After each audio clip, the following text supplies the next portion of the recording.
32 വർഷത്തെ ചരിത്രത്തിൽ ആദ്യമായിട്ടായിരിക്കും അമ്മയിൽ ഇങ്ങനെയൊരു സംഭവങ്ങൾ നടന്ന് കണ്ടതും ഇത്തരത്തിൽ എല്ലാ കാര്യങ്ങളും വിശദമായി മെമ്പേഴ്സിനെ അറിയിക്കുകയും ചെയ്തിട്ടുണ്ടാവുക. അതിൽ ഒരുപാട് സന്തോഷമുണ്ട്. ഇത്രയും മെമ്പേഴ്സ് പാർട്ടിസിപ്പേറ്റ് ചെയ്തിട്ടുള്ളതും ആദ്യമായിട്ടായിരിക്കും എന്നാണ് എനിക്ക് തോന്നുന്നത്. എല്ലാവരുടെയും അവരവരുടെ അഭിപ്രായങ്ങൾ കൃത്യമായിട്ട് രേഖപ്പെടുത്തിയ ഒരു കൃത്യതയുള്ള ജനറൽ ബോഡിയായിരുന്നു ഇന്ന് നടന്നത്. ഈ സമിതി കഴിഞ്ഞ ഭരണസമിതി രാജിവെച്ചതിന് എങ്ങനെയാണ് അതിനോടുള്ള പ്രതികരണം? കഴിഞ്ഞ ഭരണസമിതിക്ക് കൃത്യമായിട്ടുള്ള വരവ് ചെലവ് കണക്കുകൾ ഈ ജനറൽ ബോഡിയിൽ കാണിക്കാൻ പറ്റിയിട്ടില്ല. അത് ഒരുപാട് തവണ ആ കമ്മിറ്റി അംഗങ്ങൾ ചോദിച്ചുകൊണ്ടിരിക്കുകയായിരുന്നു, ഞങ്ങൾക്ക് 45 ദിവസം തരാമോ, ഒരവസരം കൂടെ തരാമോ എന്നൊക്കെ.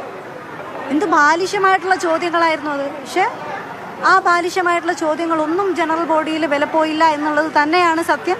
വരവ് ചെലവ് കണക്കുകളുടെ കൃത്യത കുറവ് തന്നെയാണ് ആദ്യമായിട്ട് ഒരു പ്രധാന ഇഷ്യൂ ആയിട്ട് നിലനിന്നിരുന്നത്. അതുപോലെ തന്നെ നീന കുറുപ്പ് ചേച്ചിയുടെ കുറച്ച് പ്രശ്നങ്ങളുണ്ടായിരുന്നു, ഞാൻ ഉന്നയിച്ച കാര്യങ്ങളുണ്ടായിരുന്നു. ഞാൻ ഉന്നയിച്ച എല്ലാ കാര്യങ്ങളും കൃത്യമായിട്ട് ഈ ജനറൽ ബോഡിയിൽ എനിക്ക് സംസാരിക്കാൻ പറ്റി. പക്ഷെ ഉച്ചയ്ക്ക് ശേഷമാണ് അവസരം കിട്ടിയത്.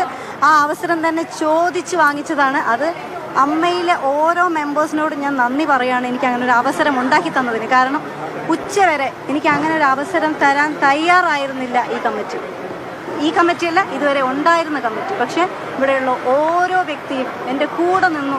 എനിക്ക് സംസാരിക്കാൻ വേണ്ടിയുള്ള അവസരം അവരുണ്ടാക്കി തന്നു. ഞാൻ സംസാരിക്കുകയും ചെയ്തു.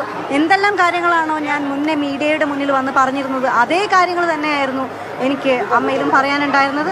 അതുപോലെ തന്നെ വരവ് ചെലവ് കണക്കുകളുടെ കാര്യത്തിൽ കൃത്യത കുറവ് ഞാൻ ആദ്യം മുതലേ ചൂണ്ടിക്കാണിക്കുന്നുണ്ടായിരുന്നു. ആ കാര്യങ്ങളും കൃത്യമായി ഏതൊക്കെ വിഷയങ്ങളിലാണ് ആരൊക്കെയാണ് ഉൾപ്പെട്ടിരുന്നതെന്ന് കൃത്യമായിട്ട് ഞാൻ അമ്മയിലെ ഇന്നത്തെ ജനറൽ ബോഡിയിൽ ഞാൻ പറയുകയുണ്ടായിട്ടുണ്ട്. അപ്പോൾ അത് പറയാൻ പറ്റിയതിലുള്ളൊരു സമാധാനമുണ്ട് എനിക്ക് ആ പേര് പോലും പറയാൻ ഇഷ്ടമല്ല. എനിക്ക് അത്രയ്ക്ക് ട്രോമ ഉണ്ടാക്കിയ ലേഡിയാണ് അവര്. ഞാൻ 39 years ആയി ഈ ഇൻഡസ്ട്രിയിൽ. നിങ്ങൾ ആരെങ്കിലും എന്നെ കുറിച്ച് എന്തെങ്കിലും മോശമായിട്ട് എഴുതാൻ നിങ്ങൾക്കൊരു അവസരം ഞാൻ തന്നിട്ടുണ്ടോ? ഞാൻ എവിടെയെങ്കിലും എന്തെങ്കിലും മോശമായി പറഞ്ഞിട്ടുണ്ടോ? എന്നിട്ടാണ് എന്നെ കുറിച്ച് പറഞ്ഞത്. അതിനവർക്ക് ഞാനൊരു ഫേസ്ബുക്ക് പോസ്റ്റ് എഴുതി. ഫുൾ പോസ്റ്റ് എന്താണ് എന്ന് പോലും മനസ്സിലാക്കാണ്ട് നിങ്ങളടക്കമുള്ള മെയിൻ മീഡിയാസ് ഏത് രീതിയിലാണ് വളച്ചൊടിച്ച് ഇതിനെ കൊണ്ടുവന്നിട്ടുള്ളത്. അപ്പോ ഇത്തരം ഗൂഢാലോചനകൾ മറ്റുള്ളവരെ വിശ്വസിക്കുന്നതിന് പിന്നിൽ ഈ നാട്ടിലെ മെയിൻ മീഡിയാസ് ഞങ്ങളൊക്കെ നിങ്ങളെ സപ്പോർട്ട് ചെയ്യുന്നുണ്ട്, നിങ്ങൾ ഞങ്ങളെ സപ്പോർട്ട് ചെയ്യുന്നുണ്ട്. പക്ഷേ